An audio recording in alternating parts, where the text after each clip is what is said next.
ఈ big boss season 8 house లో ఇప్పటి వరకు ఏ కంటెస్టెంట్ విన్ అవుతాడో ఆడియన్స్ ఎవరు ఊహించలేకపోతున్నారు. విన్నింగ్ రేస్ లో బిగ్ బాస్ హౌస్ లో ముగ్గురు కంటెస్టెంట్స్ అయితే పోటీ పడుతున్నారు. నబిల్, నిఖిల్ మరియు గౌతమ్ కృష్ణ. ఈ ముగ్గురిలో ఎవరో ఒకరు విన్ అయ్యే అవకాశం అయితే ఉంది. ఇక ఈ ముగ్గురి కన్నా ఆడియన్స్ లో మంచి పాజిటివిటీ సొంతం చేసుకున్నటువంటి కంటెస్టెంట్ ఎవరైనా ఉన్నారు అంటే అది నిఖిల్ అనే చెప్పుకోవచ్చు.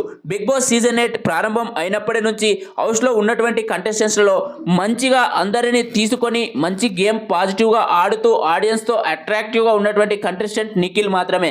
వైల్డ్ కార్డ్ ఎంట్రీ అయిన తర్వాత బిగ్ బాస్ హౌస్లో 8వ వారం చిన్న ఒక ఫాల్ గేమ్ వల్ల తన పాజిటివ్ని మొత్తం నెగిటివిటీగా మార్చుకున్నాడు. ఇక బిగ్ బాస్ హౌస్లోకి ఫ్యామిలీ వీక్లో తన లవ్ స్టోరీని లీక్ చేసి ఇక ఆ లవ్ స్టోరీ బయటికి వీడియో రాగానే తన లవర్ అయినటువంటి కావ్య ఇన్స్టాగ్రామ్లో పోస్ట్ పెట్టగానే ఇక ఇతను ఫేక్ అని మళ్ళీ ముద్ర పడిపోయింది. మరి చూడాలి గ్రాండ్ ఫినాలీ కల్లా ఏ కంటెస్టెంట్ విన్నింగ్ రేస్లోకి వస్తాడో. మరి మీ ఒపీనియన్ ప్రకారం ఈ బిగ్ బాస్ సీజన్ 8 హౌస్లో విన్నింగ్ క్వాలిటీస్ ఎవరికి ఎక్కువగా కనిపిస్తున్నాయో కింద కామెంట్ సెక్షన్లో కామెంట్ చేసి తెలియజేయండి. అలాగే మీ ఫేవరెట్ కంటెస్టెంట్ ఎవరనేది కామెంట్ చేయడం మాత్రం మర్చిపోకండి. కామెంట్ చేయండి. కామెంట్ చేస్తేనే తెలుస్తుంది ఎవరికి ఎక్కువ ఫ్యాన్ బేస్ ఉంది.